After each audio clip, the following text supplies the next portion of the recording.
To grow or not to grow? Welcome to this session. My name is Gebhard Ottacher and I will be your host tonight. I will turn 50 next year, and in my lifetime, economic growth has been an almost constant companion. Out of those 50 years, we had 44 years of economic growth, only interrupted by oil, debt, financial, geopolitical, and COVID crisis.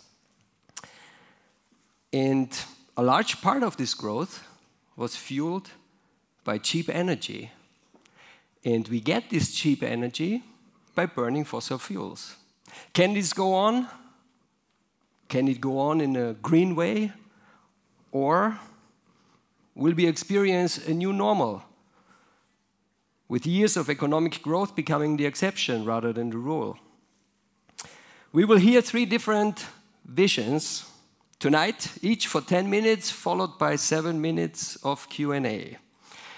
This is a speed session. We only have 60 minutes, so we are very strict with timekeeping. Who are the proponents of these three visions? Please welcome with me Anirudh Herkes, former State Secretary and Ambassador, and now Corporate Non-Executive Director at Quintet Private Bank. Gernot Wagner, Professor of Climate Economics at Columbia Business School, and you know him from the opening, Nipun Mehta, the founder of Service Space. Ladies and gentlemen, our speakers. Thank you. Before we start with the pitches, we will take a poll, and you can participate in this poll through the conference app. So if you have not done so yet, please download the conference app now, and then use this QR code to get to the polling question.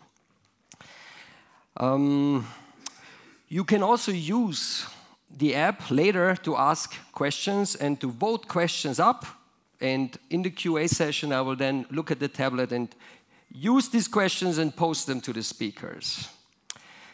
We asked the speakers to condense their pitches into a one-sentence statement beforehand.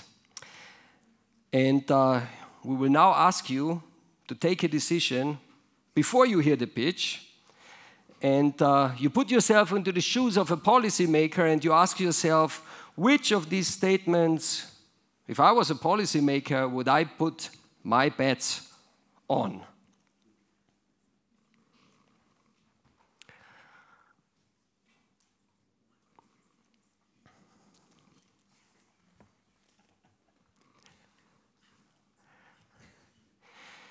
You get the QR code in a second that leads you to the poll.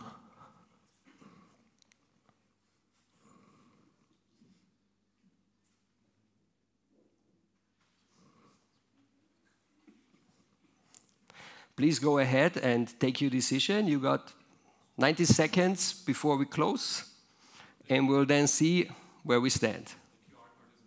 The QR code is not working.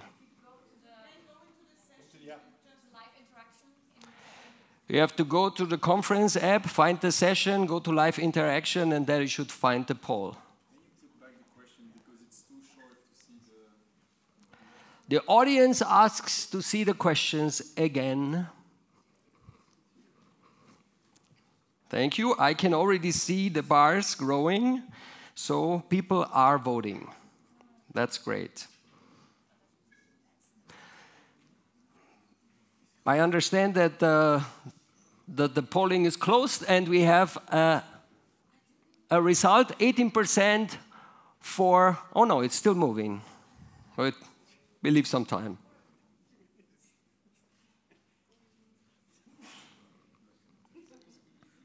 May I intervene? Don't vote for two first.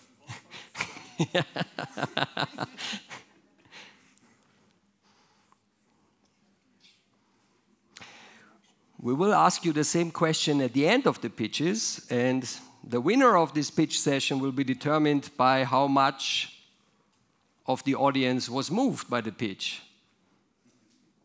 So Gernot will have a hard time Okay, the bars are still growing.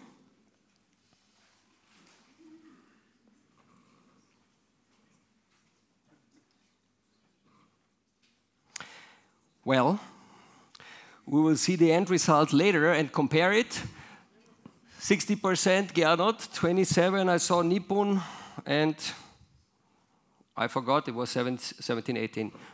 13 for Anirudh. And we will start with Anirudh. Anirudh, please come up on stage. You got 10 minutes for your pitch, which you entitled, "It Will Be Greener and It Will Fly." Please remember to use the app to already ask questions while she speaks and vote them up, so later we can post them to her.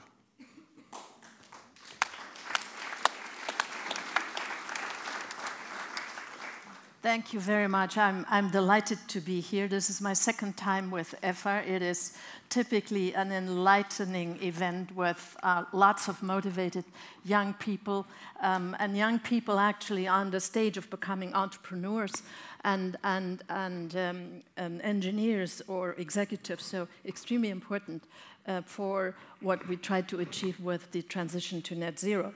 Now, our moderator asked me to be assertive with my pitch, so I've chosen to say and lay down the argument, which is it will be greener and it will fly, with logical positivism.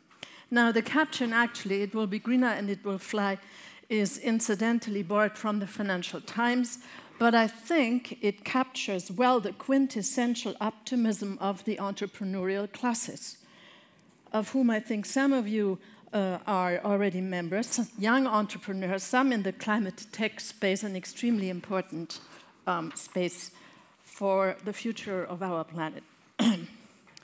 How to achieve economic, social, and planetary well-being. How to succeed with the generational vision and ambition of an energy transition to net zero. Is the visionary degrowth Sehnsucht, as we say in German, an option? In my view, renouncing economic growth is no option. Certainly, our economic growth model has contributed to where we are and come with societal, economic, and environmental costs. But much more important is the evidence-based view that quality growth leads to better products, not more products, ever more manufactured efficiently by way of sustainable manufacturing. Over the long run, growth provides access to well-being, beyond material goods, encompassing better education for more people, for emerging economies, for poor countries, and, for instance, better access to better healthcare. What then about market mechanisms and regulation? What are their roles and why are they successful tools?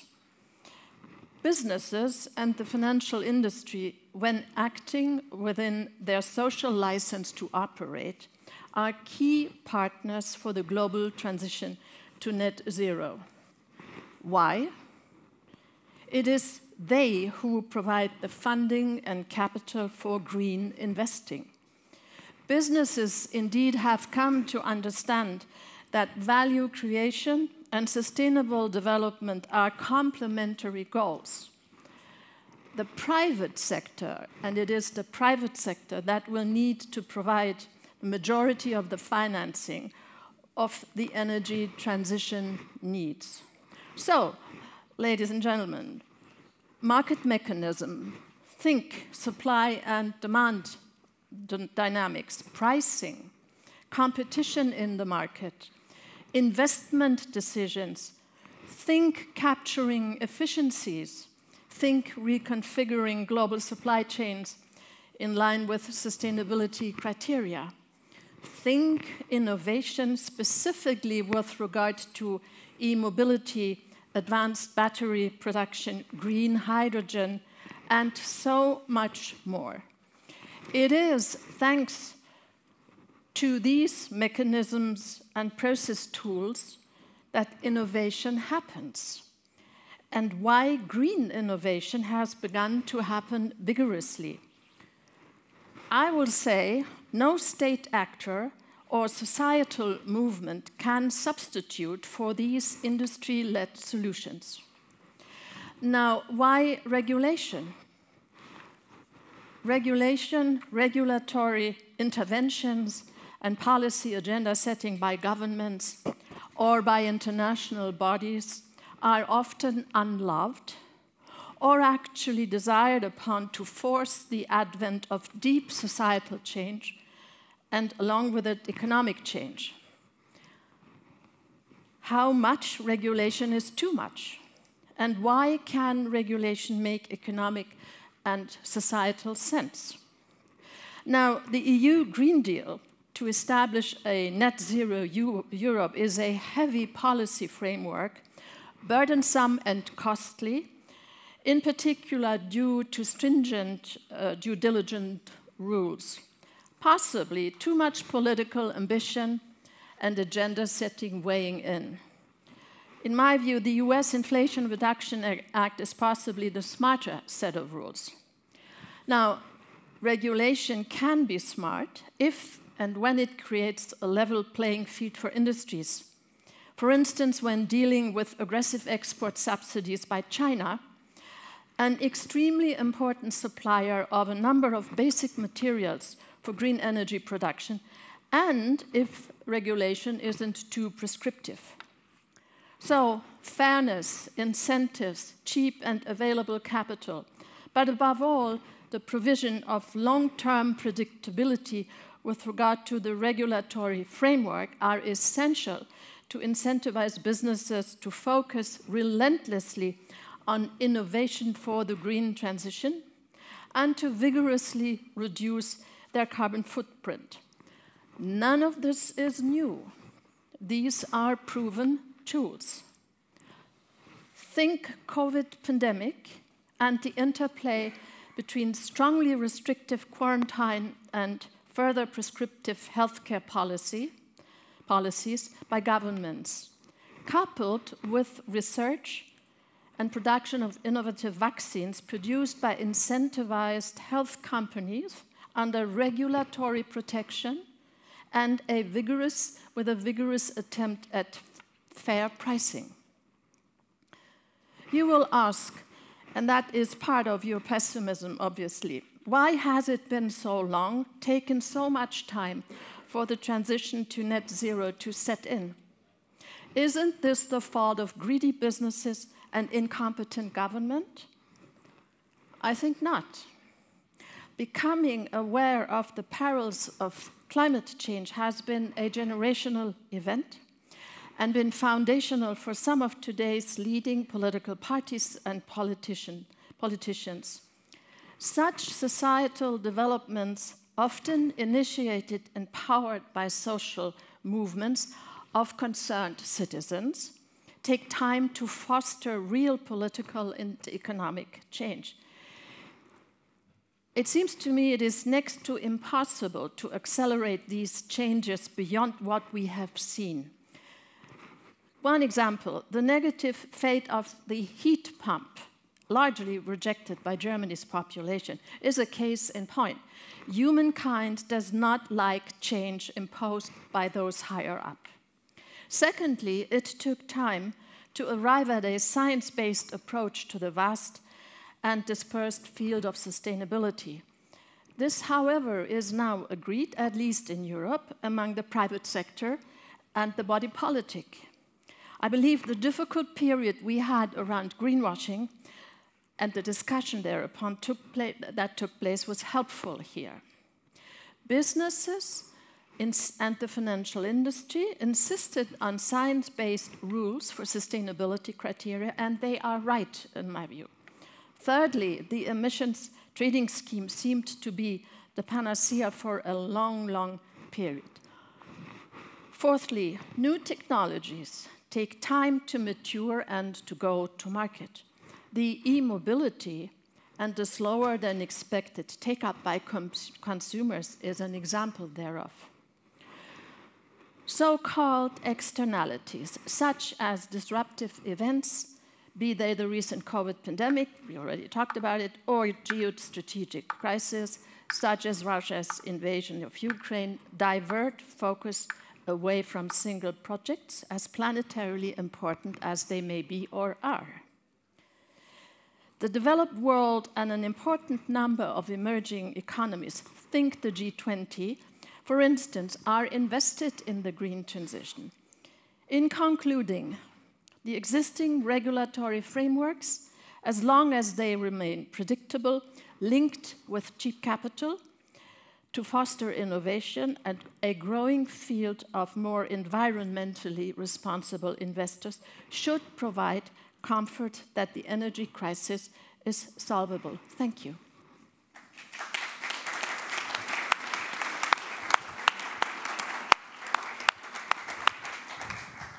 Thank you, Anirudh. Question time. We will do a mix of questions from the audience and questions from the virtual space. The first question will get asked. You can't ask questions in the app? Okay, we have to switch from the poll to the questions. We will start with the question from the audience, and the first question goes to Nipun. Nipun, you will get a microphone in a second. One more. Thank you, Anne, for the inspiring vision. A question that comes up for me is, how have you thought about the unintended consequences of markets and that not becoming deeper societal issues for us to reckon with? What gives you optimism around that? So my heartfelt answer to this is that it's been a tough challenge, as you know, for businesses to embrace the green transition because they didn't understand the concept. And to give you an example out of my job reality, 80% of the time of a board meeting these days in the financial industry is spent on sustainability due diligence. So businesses have now understood that there is a path, that capital is available, and that investors are becoming more and more environmentally interested and will not vote for a product or for an investment or for a company if the product or the service the company provides isn't sustainable. And hence, with all due caution, we have come to a tremendous starting point, I'd say. Thank you. We'll have another question from the audience. Please say your name and your institution if applicable, and please ask one question at a time. And the question, I remind you, always ends with a question mark. Go ahead.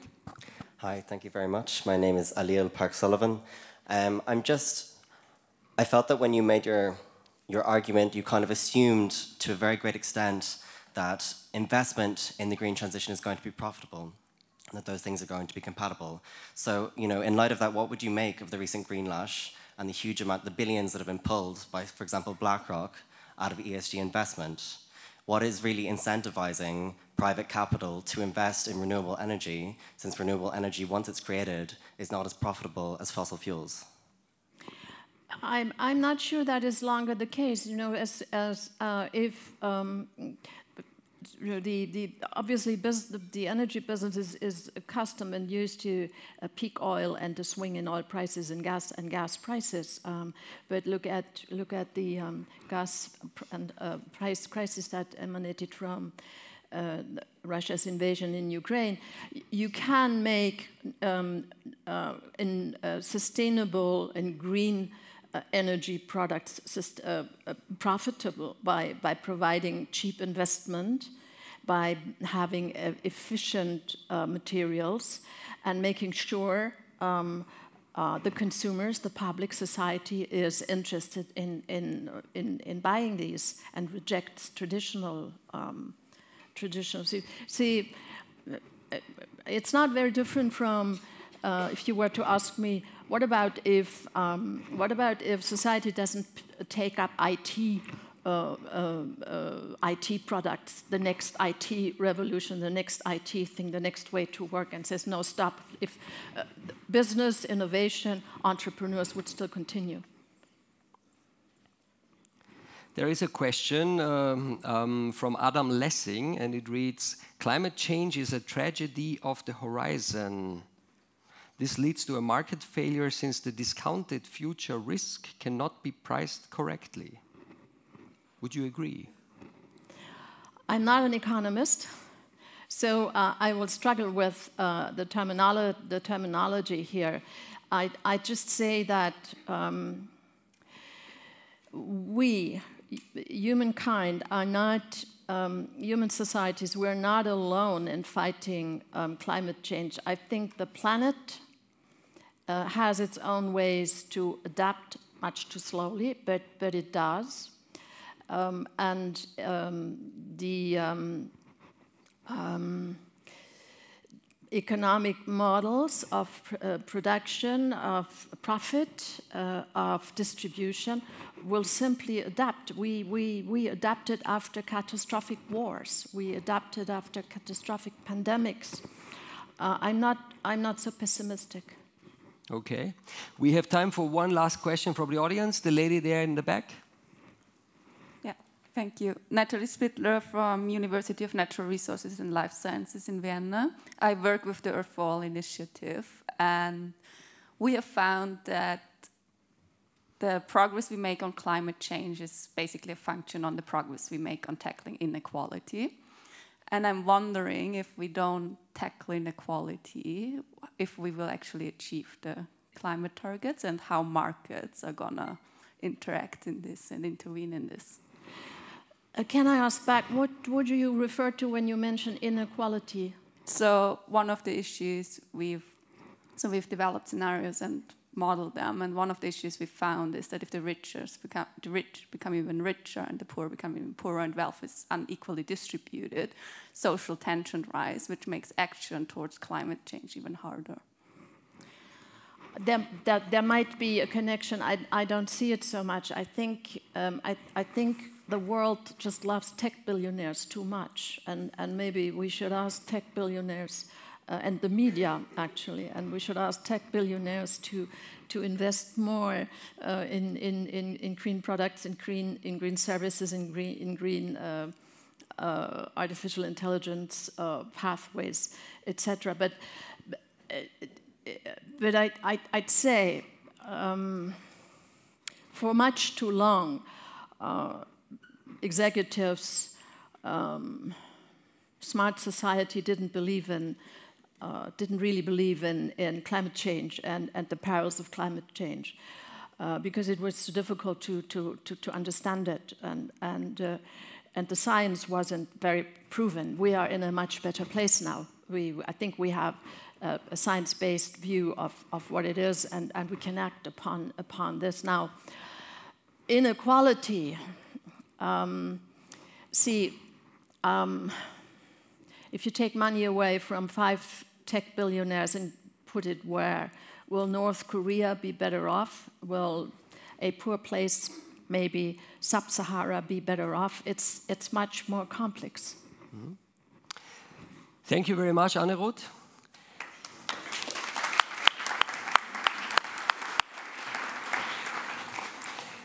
Next one up is Gernot Wagner from Columbia University. Gernot, you will make the case for a green growth mindset. Thank you. So let me start right away with something you should never do in a session like this, which is disagree with the premise. None of this is about to grow or not to grow, right? Growth versus degrowth. Degrowth sounds pretty good for someone working 80 hours a week. Degrowth sounds pretty good to an economist worried about efficiency, and yes, we need more of it, which then leads to productivity, and productivity is the ingredient in growth. So it's the wrong premise. We also have some of the wrong metrics. So yes, there is a correlation, of course there is, between GDP and well-being. But we are at a place, especially in Europe, North America, and so on, OECD countries, where that is simply no longer the case. Or put differently, when each ton of CO2 causes at least $200, 200 euros, false precision to look at the difference, right? 200 euros in external damages. When each ton of coal, each barrel of oil causes more in external damages than it adds value to GDP. Let me say this again. Each ton of coal, each barrel of oil, mostly each cubic meter of gas too, except of course under certain conditions when it replaces the coal plant, and nothing else changes.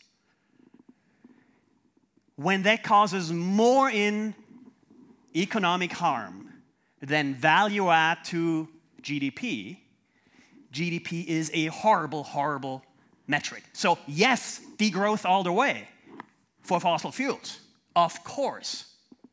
And for the massive 3.5-ton SUV, or for basically anyone without a Kufstein license plate driving to Altbach. It's 2024, sorry. But me standing here and saying this, and yes, of course, right? So yes, I'm vegetarian. Yes, I don't have a driver's license. Why? But none of this, right? Me preaching here isn't going to change anyone. Actually, I'm hoping it's going to change your minds. It's, I have a tough starting position here, but I hope it'll change your minds. But right, basically standing here and saying, look, cars must go, isn't going to make it so.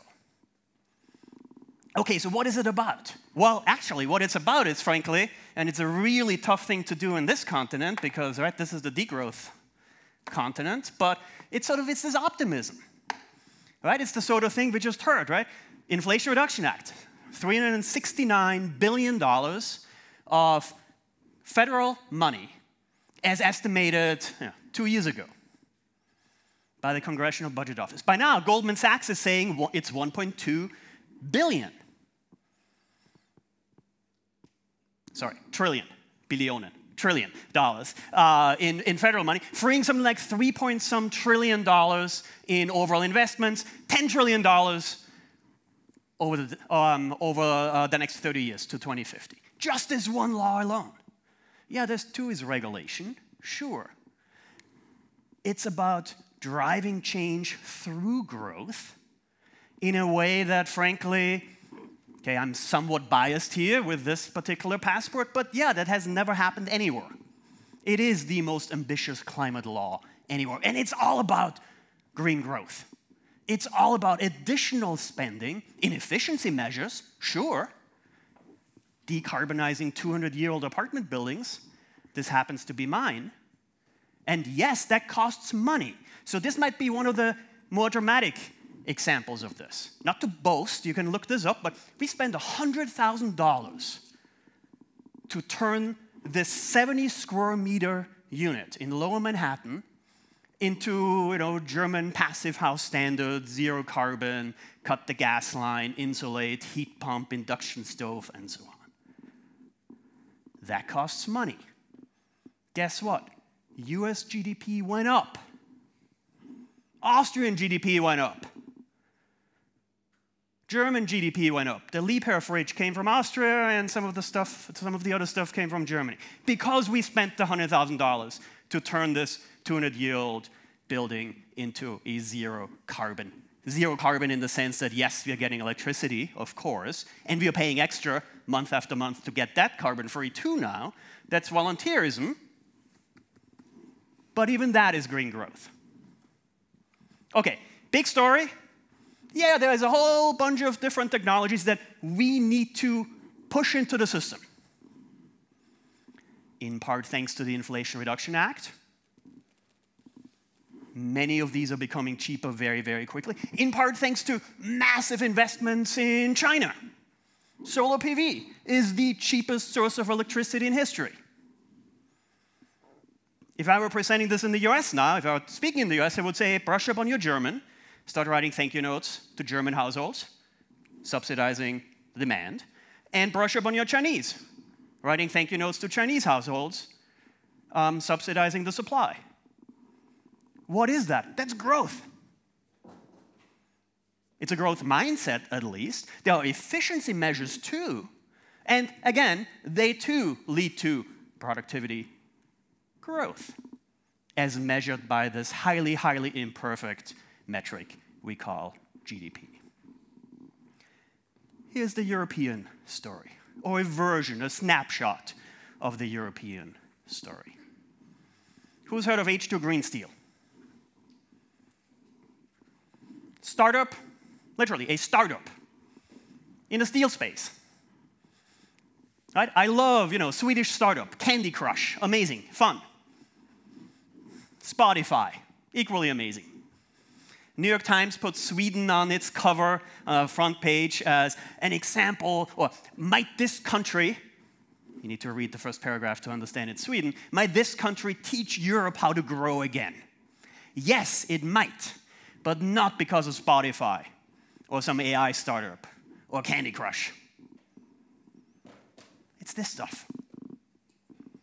It's two of the very first steel plants, H2 Green Steel and Hybrid. Swedish companies. When H2 Green Steel announced that its first plant, it was basically alone. There are like two other companies. First Alpina likes to say that, we're moving the future forward, or whatever the slogan is. H2 Green Steel is actually doing it. Since their announcement,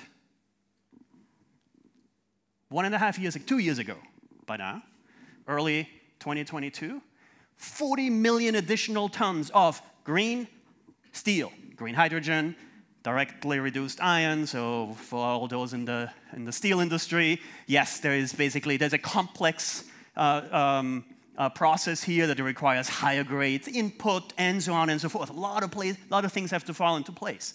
Cheap electricity, cheap carbon-free electricity, which H2 Green Steel gets from the Norwegians, from Statkraft, because of lots of hydro, lots of wind near the Arctic Circle. What are those investments? Well, that's Norwegian GDP going up. H2 Green Steel is Swedish GDP going up. ArcelorMittal, 2.3 million tons, 2027. This is Luxembourg's GDP going up. And yes, this is just Europe alone. And yes, steel is 10% of global CO2 emissions. Again, cute. Let's talk about AI. Let's talk about all these other things. Amazing. AI isn't solving this. Nothing is solving this other than realizing that there is a massive, massive polluter. And yes, we have the solutions. We truly do. Green hydrogen on the one hand, full-on electrowinning, electricity on the other, and then the steel industry likes to talk about CCUS, carbon capture, utilization, and storage. And guess what? That's actually not a solution. It doesn't work anywhere yet. Yes, it might. It could. Maybe it should. But guess what? Coal plus CCUS, always more expensive than just coal. And coal is bad. There are these two solutions. One of them is winning. One of them is even winning in Europe. And it is leading to increased GDP in the process. And here's your first Alpina shot, just in case you want to make fun of that place. Thank you. Stay on stage, please. Please stay on stage with me, Gernot. And please, if I could have some light in the audience. And if I may ask you, because it's easier for me, when you ask may I choose my questions here? When you ask a question, for sure not. When you ask a question, please put in front to Gernot or to Nipun, because otherwise they get messed up. The first question, however, will come from Anirudh. Please, can we have a mic for Anirudh?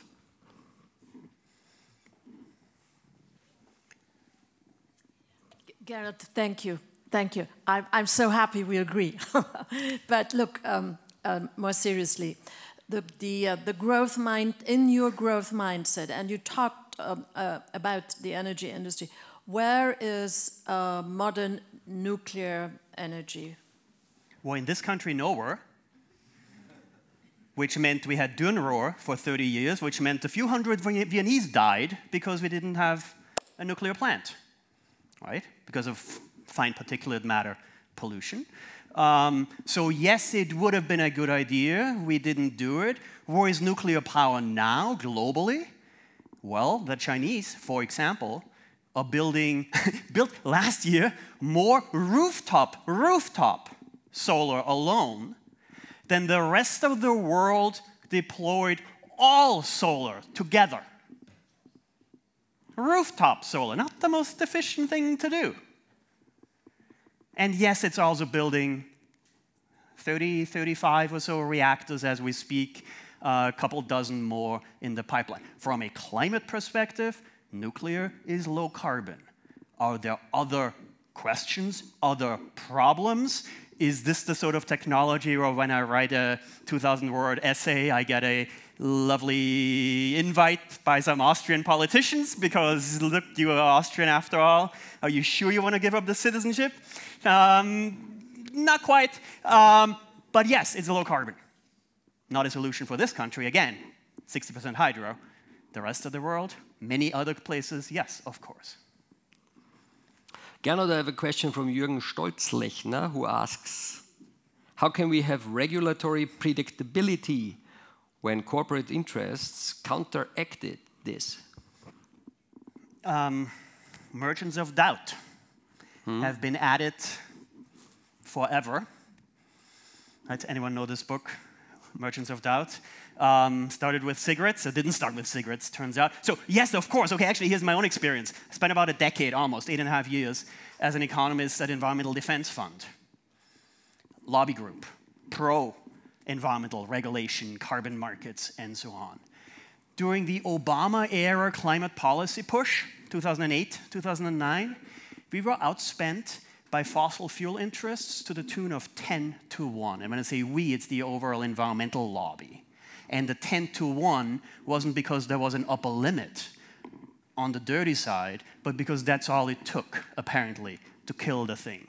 And just to add a couple more numbers to this, the Enviro lobby spent $500 million in lobbying pro-climate legislation at the time. You can do the math. And yes, of course, that is one of the bigger problems out there. Do we have a question from the audience? A gentleman here in the second row.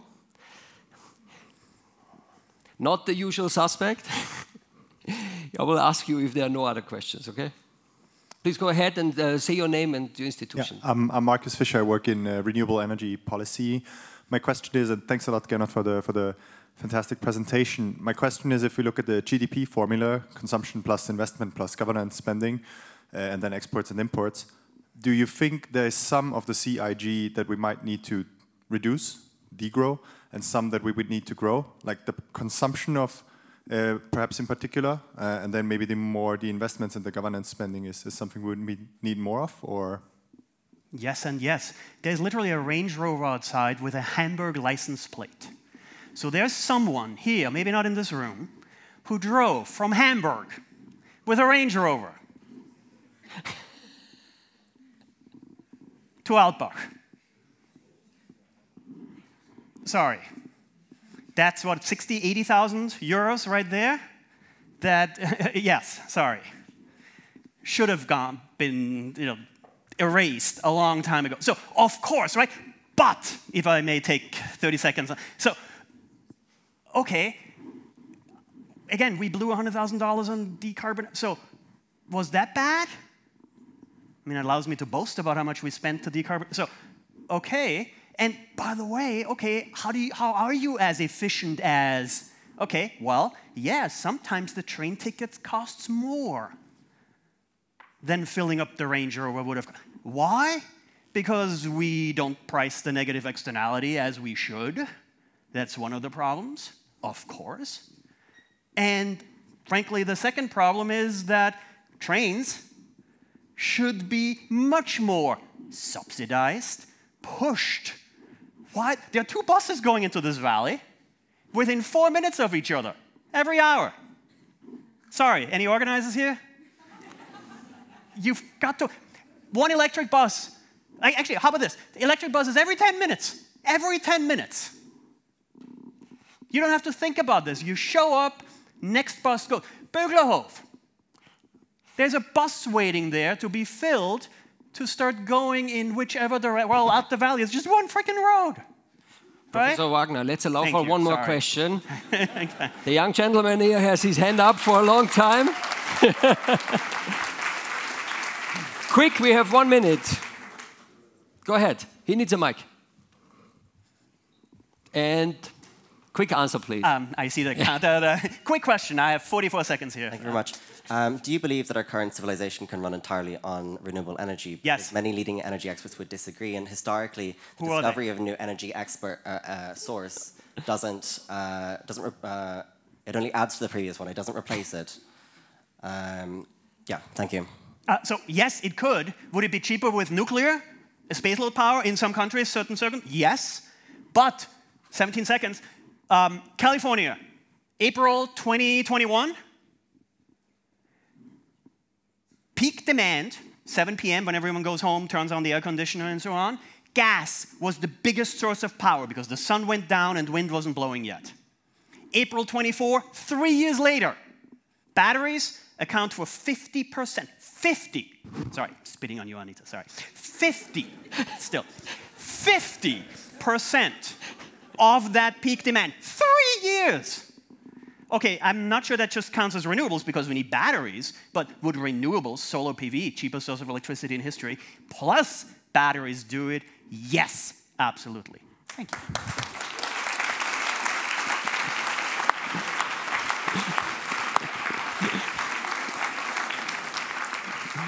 Thank you, thank you. And our last speaker is Nipun Mehta, who some of you have already seen yesterday at the opening. And Nipun is somebody who does not have Gernot's energy. Has almost the same level of energy as Gernot, and describes himself as a full-time volunteer. And ever since I read that, I have been meditating on what you mean by that. So I'm pretty sure you have something surprising for us, and curious to hear what you have to say, Nipun. Please go ahead. Thank you. Thank you. So I want to take a moonshot approach to this question. I think if you zoom into any one issue, like geophysical source issues that the world is facing, you invariably get to other things like inequality. You get to wars. You get to mass displacement. So I think we don't just need incremental solutions that have unintended consequences and are almost always gamed. We actually should be thinking about a lot more crazy, wild ideas. Yesterday, somebody mentioned it as the climate heretic. So I'm going to be a little bit in that category.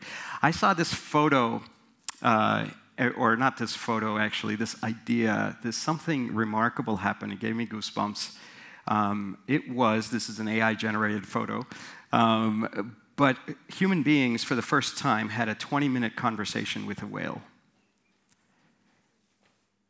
And I was like, wow, can you imagine that if we are actually in communication with everything? So the first thought was, AI did this, how amazing, right? Like, how to use AI to talk to whales and save life on Earth. Like, that's awesome. Second thought is, well, what actually happened? I'm kind of curious, right? So turns out there's a lot of similarities. Third thing, as you think a little deeper, is, well, what will the first contact look like?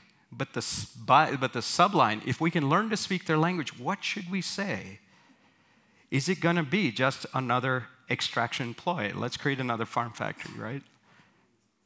To utilize this for my commercial interests. What will we do? And so I think what we actually need is probably a much deeper social operating system. It's a big idea. But E.O. Wilson, the famous naturalist, had a fantastic quote that I think nails it. We have Paleolithic reactions, medieval institutions, and godlike technology. So if we're just looking at market forces and trying to get at innovations to solve this issue, it is not sufficient. You need to change the way we organize, and you need to change who we are along with that. So if you look at this vicious cycle, you have extractive technologies, which actually compound our impulsive reactions and are held by really mechanistic, lowest common denominator institutions. So how do we start to turn this around? This is a guy who is very active in the climate movement, organized very massive things, Chris Moore-Bachmann. And he said, man, we organized 1 million people to do this kind of intervention, and guess what happened? Nothing moved substantially. And then he studied Gandhi, and he says, what exactly was Gandhi doing in India that he picks up one fistful of salt, and all of a sudden it starts to reverberate across the country and rewrites the history books? And he noticed that the design principles were entirely different. What Gandhi did is he says, I want inner growth first, then you have constructive program, and then satyagraha, which is resistance, is a small part of it. Usually, we think of it the other way.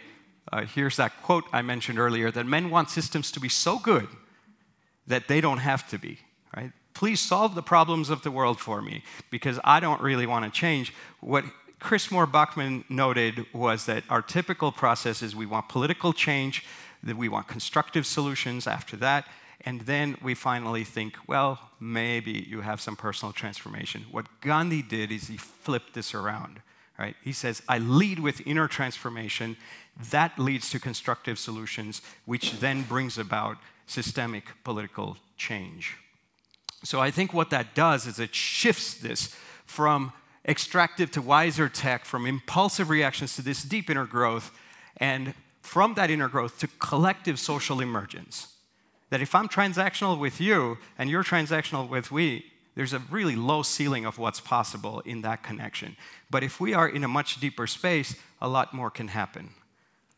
So I think the crux of it, right? So that was the what, but if I say why, or rather this is the what, Gandhi had this very simple phrase, which I think is the crux if you look into all of this. He says, we must move from multiplication of wants to fulfillment of needs. And if you play it out, if you game it out a little farther, where you end up at is the shift from transaction to relationship. All our systems are rooted in transaction. And it's one thing to try to organize self-interest of everybody, right, and try to do it right. And it's only going to work for a short time. It's another to actually upgrade that ecosystem and to say, how can we engage in a much more relational way, even through the process of creating the change. So I think if we go with the default plan, this is what we see, is that you go from transaction to extraction to disconnection. This is a story of technology after technology after technology. Right? How can we start to move from transaction to relationship, relationship to deeper connection? Or this I call not the market logic, this is love logic, right? You go to a relationship, relationship creates connection, that connection leads to deep community. Right? Not just people in a mall is not community, right? How do we get to deep, safe spaces where we can all engage with each other in a co-creative way, which then leads to emergence, and ultimately these black swan moonshot ideas, where you had no idea. And all major events in human history have actually been black swan events. So can we have a black swan event of compassion? An example of this, right? Moritz runs this restaurant here, in a remarkable restaurant run by seniors. He says, you come to my restaurant, I'm gonna run it as a karma kitchen. Your check reads 0 because someone before you has paid for you and you are trusted to pay forward for people after you. Still is economic, but completely changes the paradigm. It's a total in your face. Will it work? Will it not work? You actually talk to him after that. He'll tell you. This is one of his photos. And you say, well, what happens if a rickshaw driver starts thinking in this way? What happens if a magazine says no price tags, no market economy? I'm still engaged in economy. I'm still engaged in relationship, but I'm actually leading with a very different kind of social operating system. So what does it take to get to this? And what can be a multiplier to create this kind of a relational web of connection that is not just to say you and I feel good, we then actually co-create from this space to really different kinds of innovations than the marginal ones that we are creating right now. And I think this is where one interesting possibility that could come into play is AI. Can AI be used to disentangle humanity of all its multiple polarities? We have no idea how to solve this as humanity. And if we can't solve this, there is no way we're going to solve any issue. You can go down each issue and you'll be like, it's like whack-a-mole. You try to solve one and you've got 3 other ones. So how can we do this? And the way we've been thinking about it is that, you have microscopes. I'm not aware of all the things happening in my body at a cellular level. But a microscope helps me do that, right? And related technologies. I'm not aware of all the things happening in the cosmos, but a telescope allows me to be in integrity with that. Can AI support us, not just in promoting GDP, but can AI support us by creating an inner scope, by moving that impulsive reactions that we were talking about, Paleolithic reactions that E.O. Wilson was talking about? Can AI actually be this inner scope so I can be in deeper integrity with who I am, which then brings us to not just inner scope, but interscope?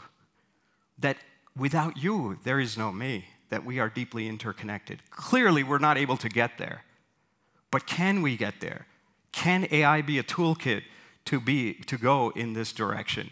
And if you look at the education world, right? They look, and if you have to target if this is your classroom, you're going to try to pick center of gravity, right? And say, oh, this is where average student is. Everyone before that is, for some people it's going to be too slow. For some people it's going to be too fast. You try to go at the average. If everyone has a personal tutor, it's what do they call it? The 2 sigma thing, right? It actually moves by 2 standard deviations. A C-grade student becomes an A-grade student. So can we create these Yoda bots for everyone that supports their inner transformations? And what are these Yoda bots, right? Can we create these different data sets? We've been thinking about not large language models, but small language models, and creating a polyculture field of data commons that facilitates this. So I think a lot is possible. We just need to imagine it. I think this is an extremely disruptive force that's going to change every sector of humanity. But will we have the vision to actually make use of it for inner growth, change our systems, and actually really create radically new innovations? I'll end with this. This is a photo of emergence. This is starlings coming together, right? And this is a trap we have to avoid. We humans prefer manageable complexity to an unmanageable simplicity. I think the greatest moonshots will be unmanageable simplicity. Thank you so much. Oh. I made it. I expected you to say something radically different, and I was not disappointed. But now, question time again, and the first question we'll hear from Gernot. Previous speaker, you need some more time? I love the idea of paying it forward. My favorite coffee shop, there's a homeless guy right outside. He's the only American who can pronounce my name. I get him a coffee every day. He's amazing. Nobody else does. Nobody else does. Yeah. How do you square the idea of course this is how we would all like to live, with the fact that, look, people are assholes, and there's 8 billion of us. Yeah, fortunately, Gandhi didn't think like that. Martin Luther King Jr. didn't think like that. And I can understand. I don't mean it in a negative way. I'm saying that we have these examples of people who actually said that I can transform my opponent without actually hating him, which is what Gandhi did at mass scale in India. That these people with guns, and we're going to actually just move them with love. And that sounds like an impossible idea, and that has shaped human history. And so I look and I say, today, 2 hours ago, I had a meeting outside, and I was just getting coffee right before the meeting. Someone comes up to me and says, thank you, right at that tea stall there. And I was like, we started talking 2 minutes, and I was like, oh, can I get you something? And She's like, oh, that's really sweet. That would be great. And I got her something. She says, I hope tomorrow I can get it for you. And I said, well, why don't you pay it forward? And she says, yeah, but I want to get it for you. And I was like, well, but somebody else is also me, right, in some sense. And so you do that. She says, I'll do it tomorrow. I told her, well, why don't you just do it for the guy behind us right now? So she did it. They started engaging. The guy behind, what does he say? Well, oh, that's really sweet of you. Maybe I can do it for the person behind. And at least 5 of us behind in a line, and then I had to go to my meeting, did this. So I would say go out and try it, right? And see how it actually works. I have tried it, and it unfailingly, not to say it's always going to work, but unfailingly it creates a ripple effect that feels a lot stronger than the ripple effect of transaction and safety. So the virtual space has gone a little bit silent. We'll take another question from the audience here. Thank you. Johanna Roniger from Context Institute of Climate Matters. So I love the idea, and correct me if I understood it wrong, but that we start with ourselves, to change from ourselves, and have AI help us with that. I'm just wondering, with the climate crisis, it's so rapidly accelerating, it's so urgent. Yeah. Is it going to be fast enough? Shouldn't we come from all edges, from all sides? And yeah, is this change from within? I mean, of course we need behavioral change. Yeah. But should that be really the one angle? And I think what that argument discounts is the power of emergence. That we tend to think that everything, we think in a very linear way, so we say, oh my God, everything's so scary, I need to do it now, now, now. But that panic actually doesn't help you be productive in responding to the solution. So how can you, and so we say, where does your confidence come from? To say, the world is burning, how can we be steady and be inside? The question actually is, how can you be so panicked? And do we know the footprint of an act of anger, of an act of haste? Gandhi used to say, being in a hurry, he used to walk very fast, he'd say, hurry is an act of violence. And so he's saying, man, the ripple effect, the footprint of that internal violence is what creates all this external violence. And so I think the reason why I'm optimistic about it is because I think if you are in a steady state in you, and I am in an unhijacked state in me, what happens in the co-creative space between us is actually remarkably surprising and bewildering. Right? But we need to experiment with that. And we need to see that innovation that just comes from you or just comes from me is not as strong as innovation that comes from 2 of us. I'm not just talking about green tech. I'm saying in any moment, if I was outside just looking for me and my coffee because I'm in a rush to get to my next meeting, which I was, you lose out on this incredible ripple effect. And I think if we do that at scale, we have a tremendous possibility for a black swan. Whereas right now, without that, I don't think you get anywhere near that value. There was a hand there at the back, the gentleman in the back. Can we get him a mic? And one there. Well, go ahead. Yeah, hi. My name is Lucas Kning. I'm a big believer in nudging. Now, everybody here will probably agree with what you said. So I went, 2 years ago, I went to Denmark to an institute. It's called I Nudge You.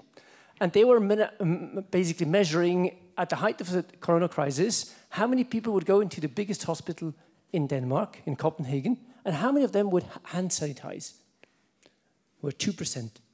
So 98% refused to sanitize their hands at the height of the crisis. And their job was to increase this. Now, I would imagine that in your case, a lot of people would agree, but they still don't do it. Have you thought about how to nudge people into the right place, that they actually do this? Yeah. I mean, Cass Sunstein and Richard Thaler wrote that seminal book. I love nudges as well, because nudges are a lot less violent than confrontational change that we sometimes get stuck with. So I love nudges. But I think, where will the nudges come from? And who will design all of those nudges? And can AI be in service to actually creating those inner nudges, which is far more upstream and creates many more downstream solutions? I think it can. It needs to be imagined in that way, and I don't think we do that right now. I mean, it's still ground zero. We're still developing a lot of this technology, but I think it's possible that AI can actually augment our humanity as opposed to just take over our humanity, or worse, just turn us into consumers, deeper and deeper consumers, by extracting not just our physical selves, but even extracting our brains. I mean, there's a law passed that said, oh, you have a right to your own brain waves, because it's going to be very, subversive. So in that, can we imagine, different scenarios? I think we can, and I think nudges is the way to go. Last question comes here from the gentleman on the left.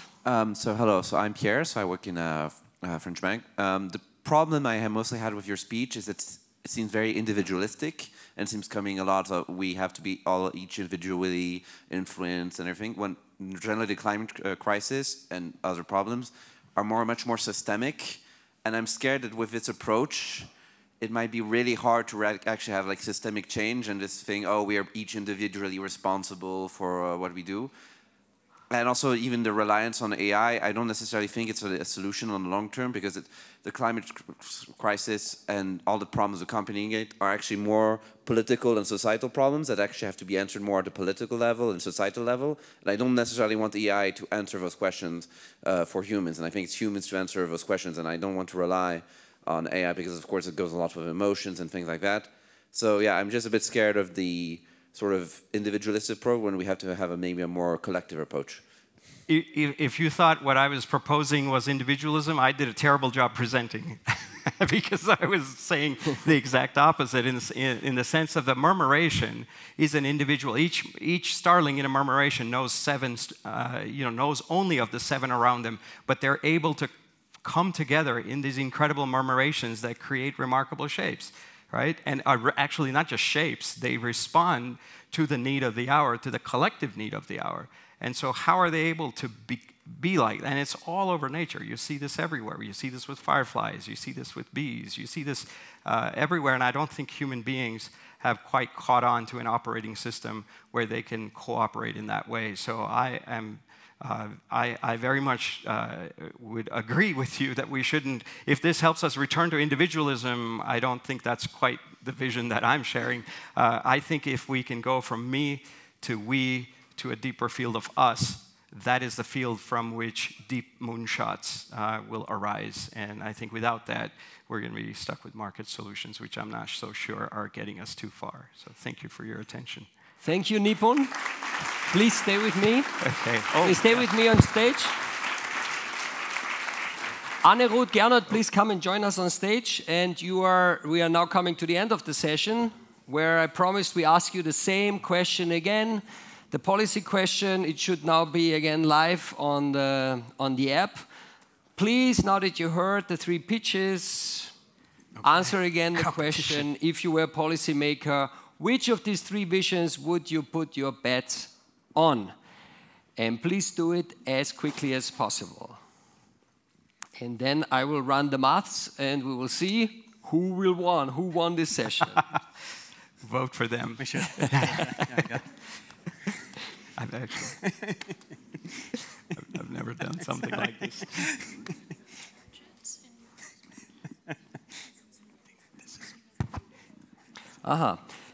It seems that the scan doesn't work, the QR code doesn't work, so please go to the conference app and then go to the live chat, and that's where you should see the polling question. Not on. Okay, now we can speak.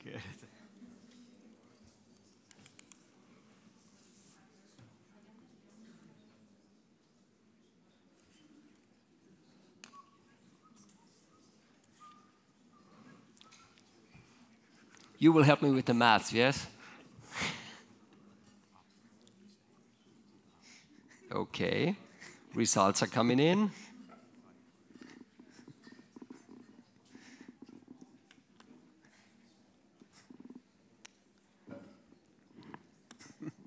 It's looking good.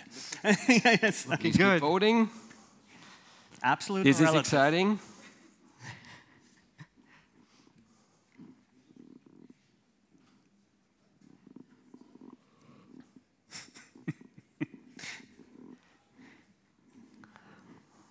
This is where a basic economics lesson in game theory would have been handy at the very beginning. It's a moment of truth.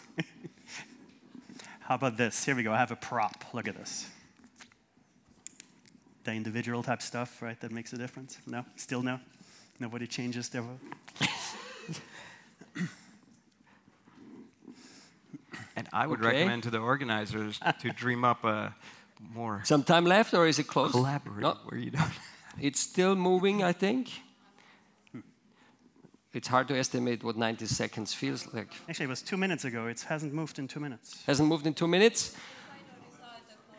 If it's 6:54:41, can we see what the original polling result was? Oh.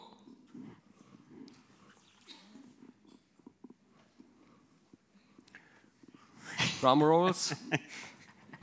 This was the original. So. Okay. We I can won a few people over, but not quite enough. Anerud has gone down a little bit, as so has Gernot, and we have a clear winner, and the winner is Nippon. Okay. Oh, do I hear the bells ring, Nippon? It's all of us. It's all of us. No one wants to win, man. That's individualistic. And the winner gets something. Oh. And let me guess, you will give it to someone? Absolutely. Nippon, it's a little bit, your neck is too big, but this is yours. Congratulations to our winner.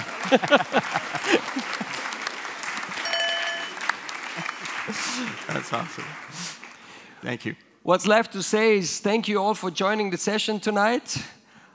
This was fun. I think this question will accompany us for the rest of our lifetimes. I want to end with an invitation. There should be another QR code up there, which is an invitation to join the newsletter, where you get and stay informed on everything that Alpbach has to offer on the climate track. Thanks again for joining, and enjoy Alpbach.